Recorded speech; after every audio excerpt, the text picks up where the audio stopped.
الحمد لله رب العالمين،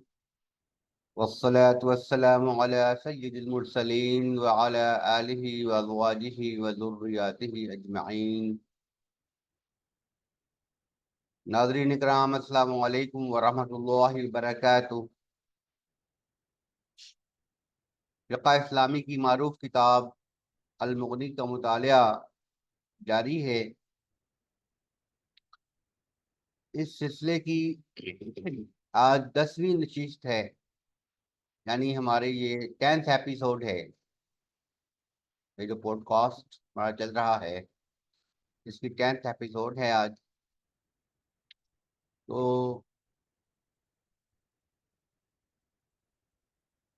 کتاب الطہارہ میں جو پہلا باب ہے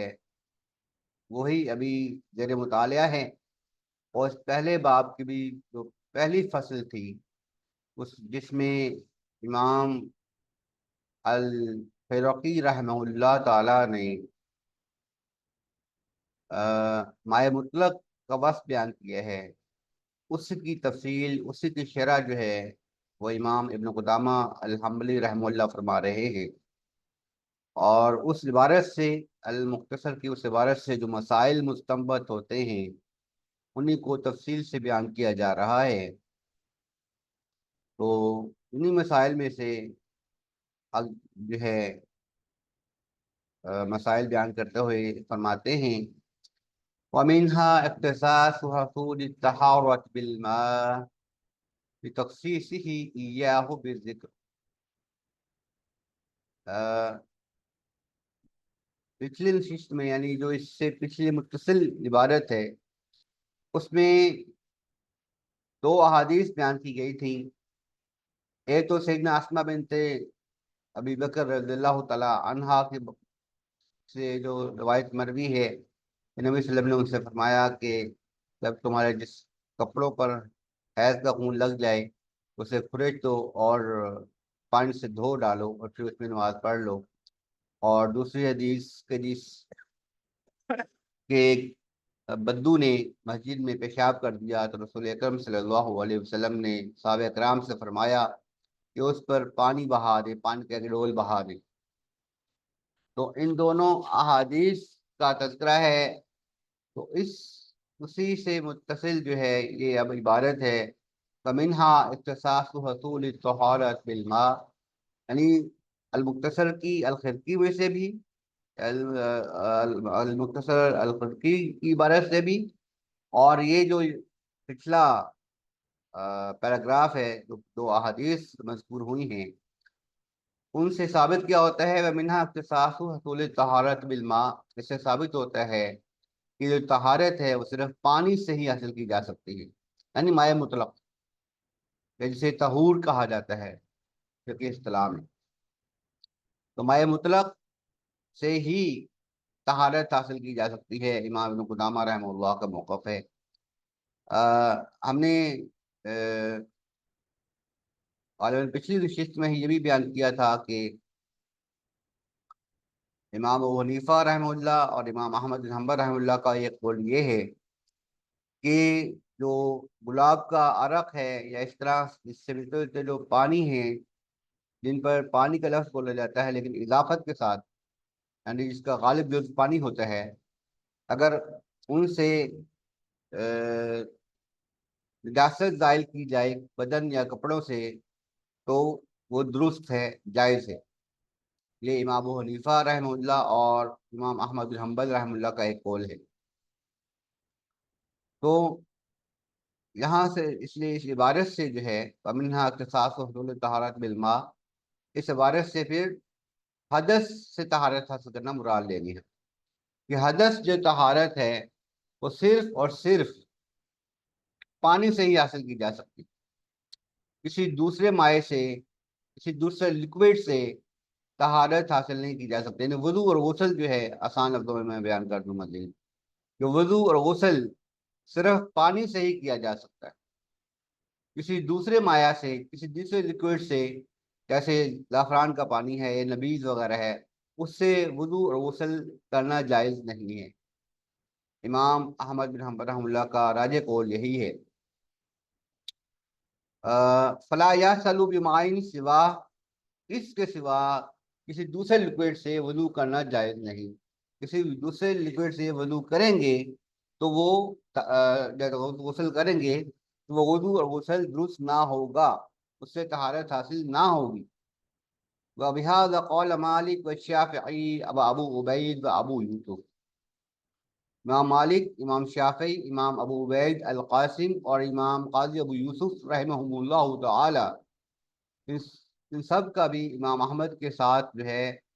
وہ موافقت ہے اس مسئلہ میں کہ پانی کے سوا وضو اور غسل کسی اور مائع سے حاصل نہیں کیا نہیں جا سکتا، جائز نہیں۔ آگے فرماتے ہیں وروی عن علی رضی اللہ عنہ وليس بثابت عنه انه كان لا يرى باسا بالوضوء بالنبيذ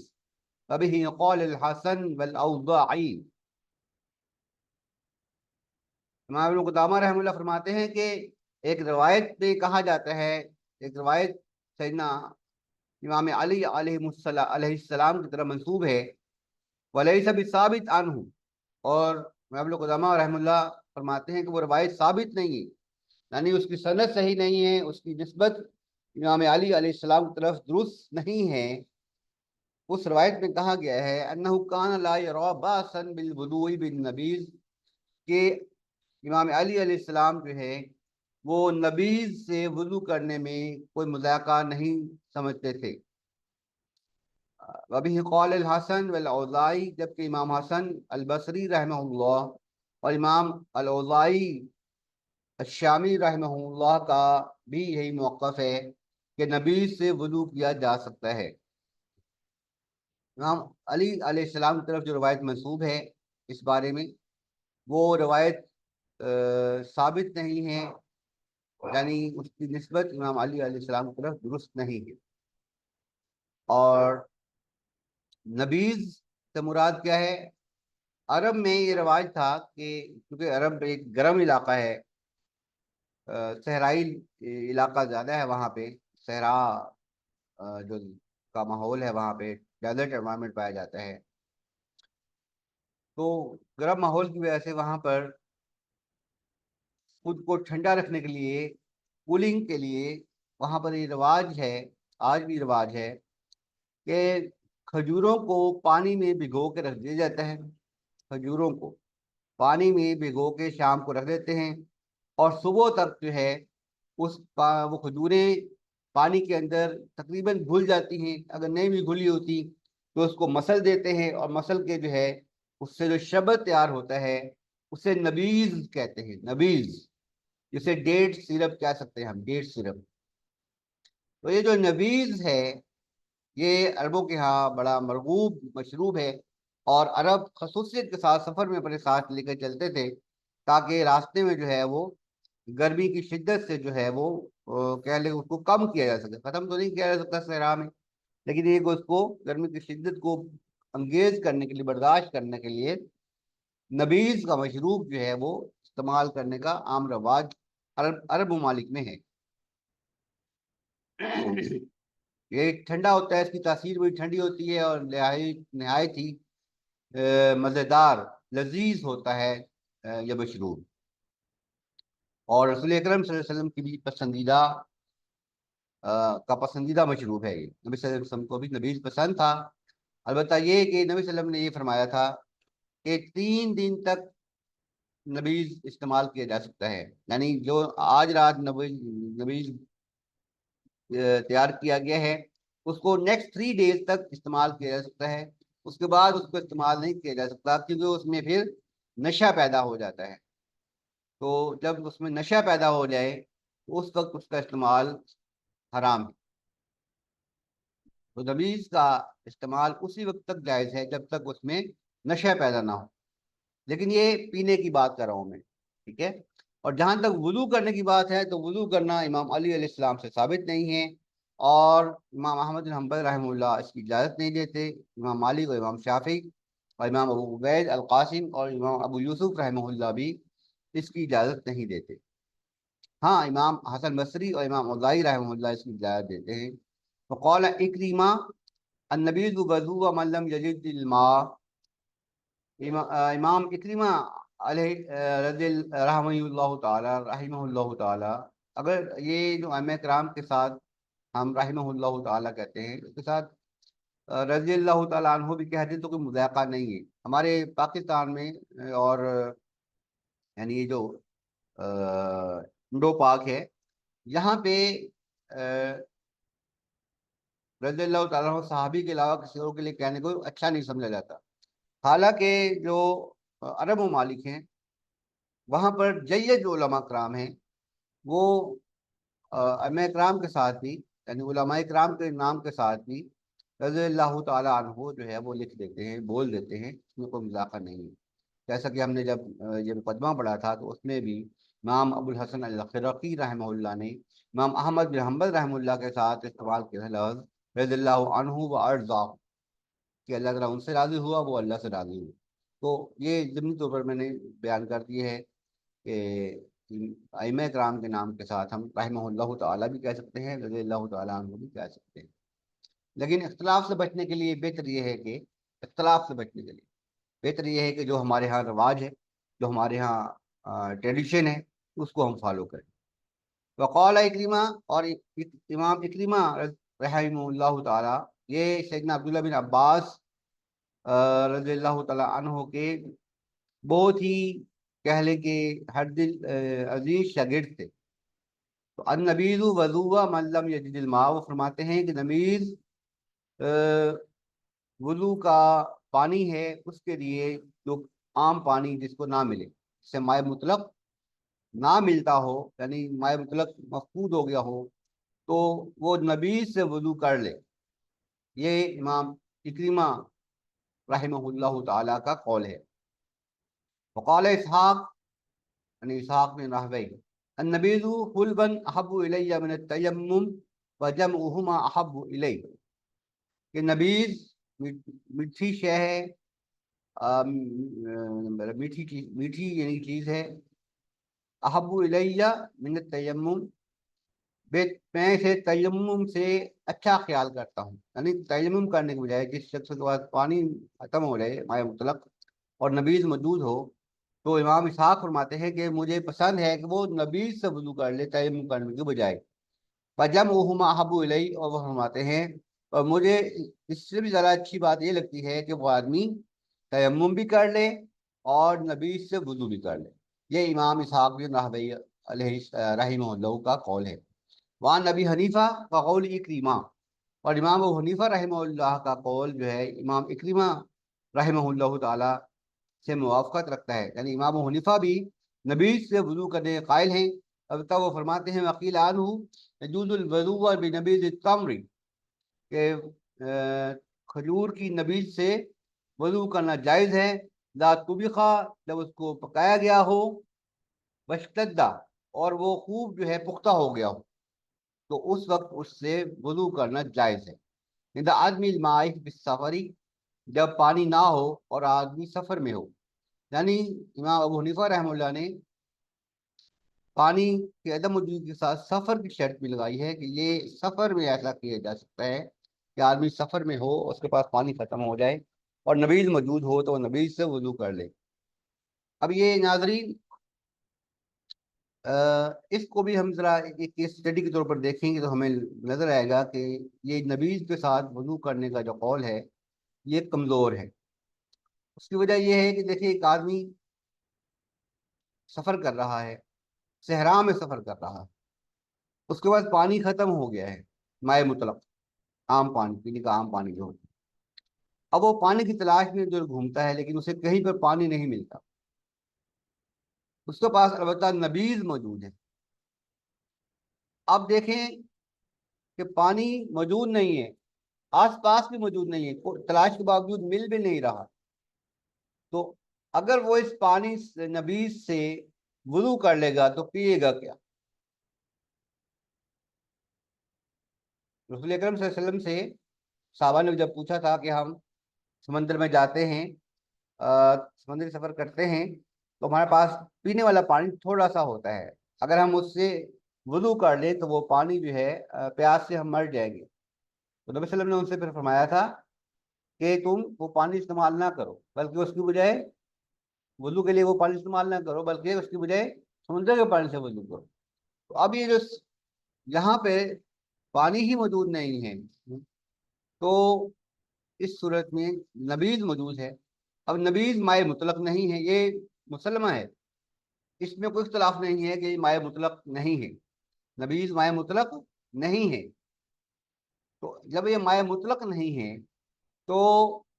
لازم آتا ہے کہ اس پر جو ہے وہی حکم لگایا جائے جو ہم دوسرے مایات پر لگاتے ہیں پانی کے سوا۔ تو پانی کے سوا جو دوسرے مایات پر حکم لگتا ہے وہی نبیذ پر بھی لگے گا۔ البتہ امام ابو حنیفہ رحمہ اللہ اس قول کے جو ہے استدلال میں وہ فرماتے ہیں، روایت بیان کرتے ہیں، روایت جو بیان کی جاتی ہے، لما روا ابن مسعود رضی اللہ تعالیٰ عنہ انہ کان مع رسول اللہ صلی اللہ علیہ وسلم لیلۃ الجن، کہ سیدنا عبداللہ بن مسعود رضی اللہ عنہ سے روایت ہے کہ وہ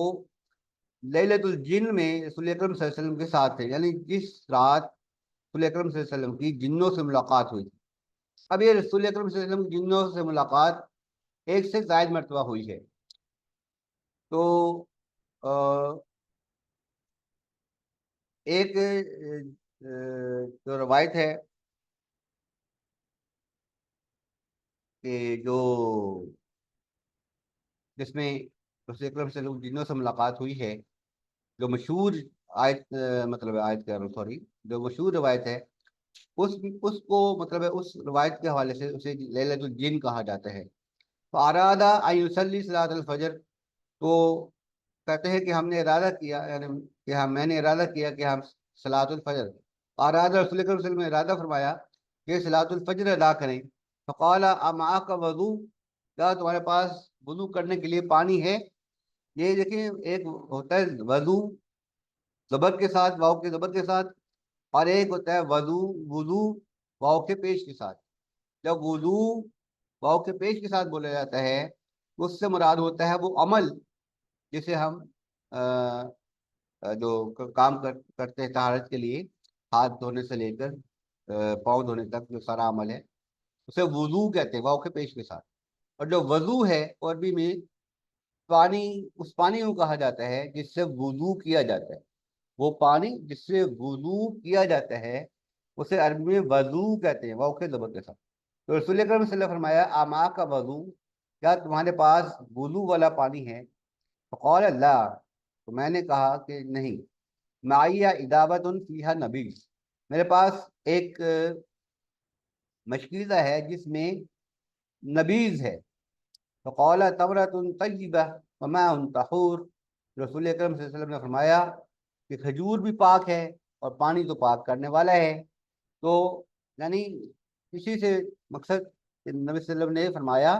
کہ لاؤ اسی سے وضو کر لیتے ہیں، اسی نبی سے وضو کر لیتے ہیں۔ یہ جو روایت ہے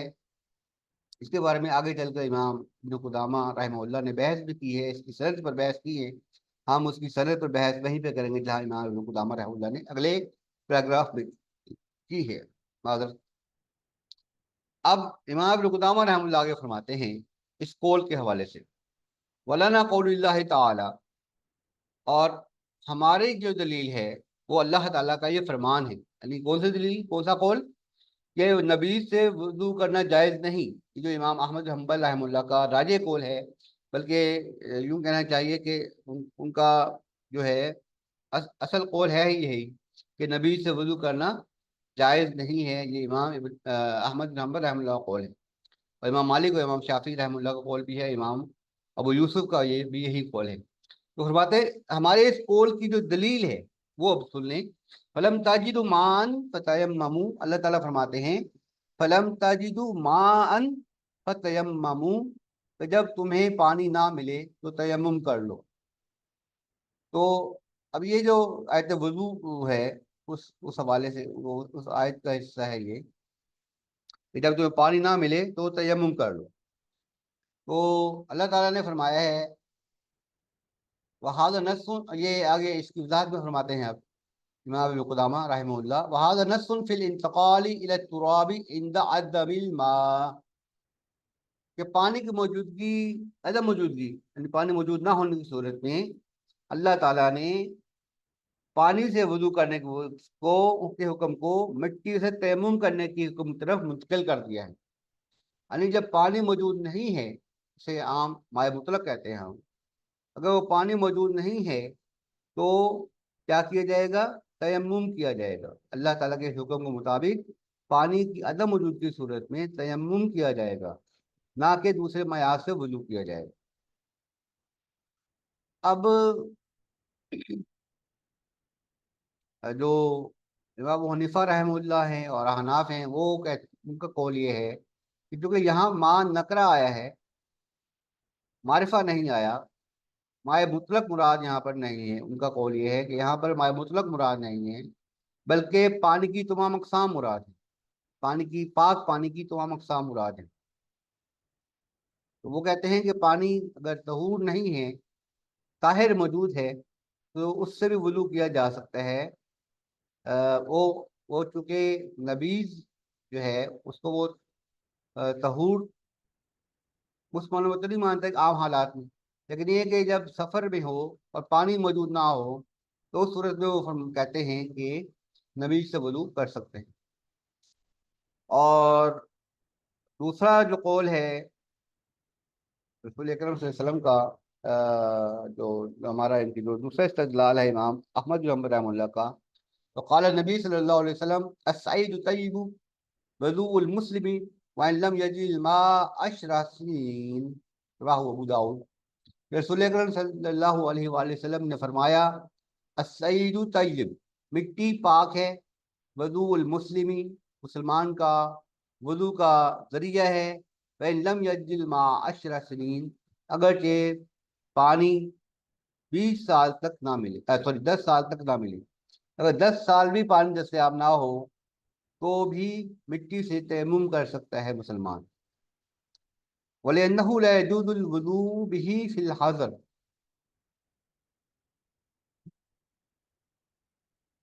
کیونکہ پانی کی موجودگی میں وضو نہیں کیا جا سکتا، تیمم نہیں کیا جا سکتا، او عند وجود الماء، یعنی حضر میں، حال جب آدمی، حضر سے مراد ہوتا ہے جب آدمی اپنے علاقے میں ہو، اپنے وطن میں ہو،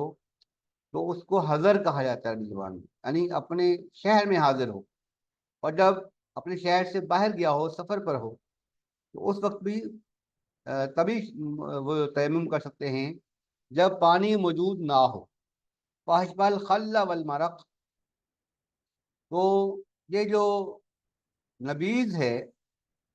یعنی جب نبیذ سے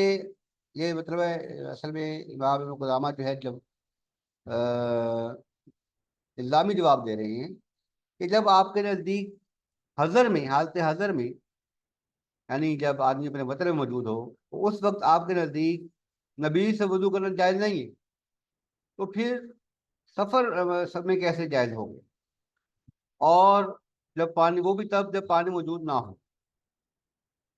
تو یہ فاشبہ الخل والمرق، تو نبیذ جو ہے وہ سرکے اور شوربے سے مشابہت رکھتی ہے، یعنی اس معاملے میں، اس مسئلہ میں، مسئلہ ذر بحث میں نبیذ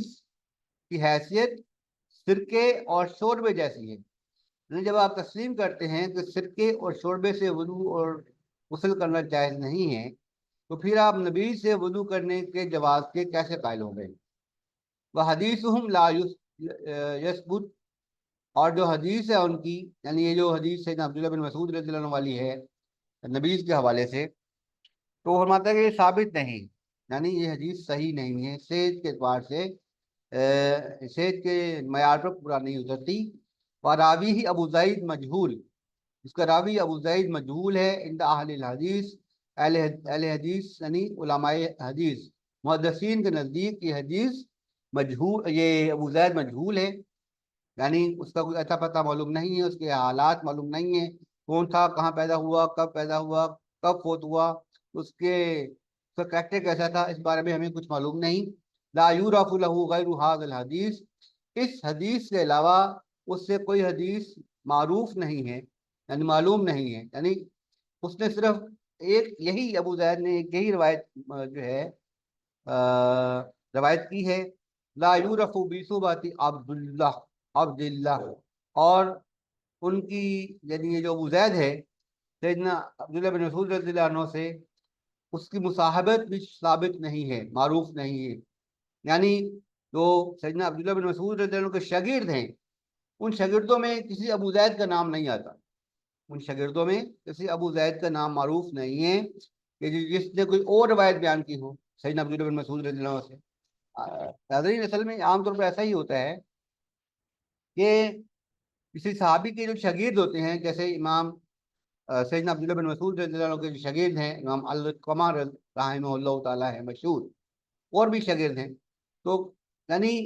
اب یہ جو امام علقمہ جب سیدنا عبداللہ مسعود رضی اللہ تعالیٰ عنہ سے روایت بیان کریں گے تو اس بارے میں ہم یہ نہیں کہہ سکتے کہ یہ ممکن نہیں ہے، لیکن جو ابو زید ہے اس کے بارے میں کہہ سکتے ہیں کہ یہ ممکن اس لیے نہیں ہے کیونکہ سیدنا عبداللہ بن مسعود رضی اللہ تعالیٰ عنہ کے شاگردوں میں ابو زید کا نام شامل ہی نہیں، تو جب ابو زید آپ کے شاگردوں میں ہی شامل نہیں ہے تو آپ سے روایت کیسے کر سکتا ہے؟ تو اسے فرماتے ہیں لا یورف بصحبت عبداللہ، سیدنا عبداللہ بن مسعود رضی اللہ عنہ سے اس کی صحبت بھی ثابت نہیں ہے۔ قالہ ترمذی عبد المنذر، یہ جو قول ہے ابو زید کے بارے میں یہ امام ترمذی نے فرمایا ہے اور امام عبد المنذر رحمہ اللہ نے فرمایا ہے۔ وقد رویہ عن ابن مسعود، اس روایت کے برعکس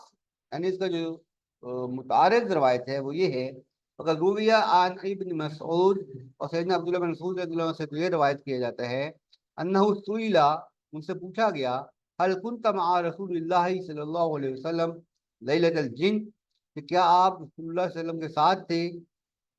لیلۃ الجن میں، جس رات رسول اکرم صلی اللہ علیہ وسلم کی جنات سے ملاقات ہوئی اس رات کیا آپ یعنی عبداللہ بن مسعود رضی اللہ عنہ نبی صلی اللہ علیہ وسلم کے ساتھ تھے؟ قال ما کان معه منا احد، کہ اس رات نبی صلی اللہ علیہ وسلم کے ساتھ ہم میں سے صحابہ میں سے کوئی بھی نہیں تھا، صحابہ کرام میں سے اس رات نبی صلی اللہ علیہ وسلم کے ساتھ کوئی بھی نہیں تھا جس رات نبی صلی اللہ علیہ وسلم کی جنات سے ملاقات ہوئی تھی۔ یہاں وہ ملاقات مراد ہے جو سورہ جن میں مذکور ہے کہ جنوں نے نبی صلی اللہ علیہ وسلم کو قرآن پڑھتے ہوئے سنا۔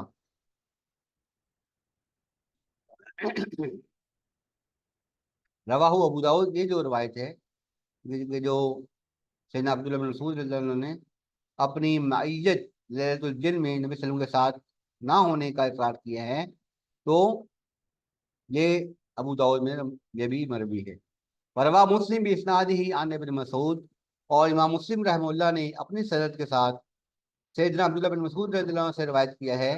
قال لم اقم مع رسول اللہ صلی اللہ علیہ وسلم لیلۃ الجن فوددت انی کنت معه، کہ میں لیلۃ الجن میں رسول اکرم صلی اللہ علیہ وسلم کے ساتھ نہیں تھا اور میری خواہش تھی کہ کاش میں آپ صلی اللہ علیہ وسلم کے ساتھ اس رات ہوتا۔ تو یہ صحیح مسلم کی حدیث ہے صحیح سند کے ساتھ، جبکہ اس کے مقابلے میں جو روایت ابو داؤد کی وہ ہے جس میں نبیز کا تذکرہ ہے، لیلۃ الجن میں استعمال نبیز سے وضو کرنے کا تذکرہ ہے، تو وہ روایت جو ہے اس میں ابو زید مجہول ہے، تو ایک مجہول راوی کی روایت جو ہے اس مستند روایت کا مقابلہ نہیں کر سکتی، اس لیے نبیز سے وضو کرنے والا قول مرجوح ہے۔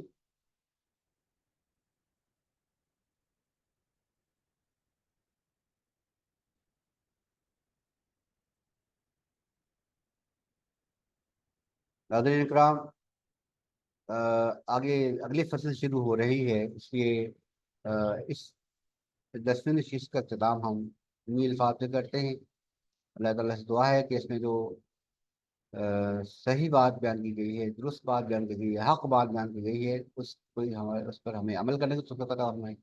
اور اگر میری جانب سے اس میں کوئی غلطی ہو گئی ہے تو اللہ تعالیٰ مجھے معاف فرمائے اور اپنی اصلاح کرنے کی توفیق عطا فرمائے، آمین یا رب العالمین۔ أقول قولي هذا أستغفر الله لي ولكم ولسائر المسلمين، الحمد لله رب العالمين، والصلاة والسلام على سيد المرسلين وعلى آله وأزواجه وذريته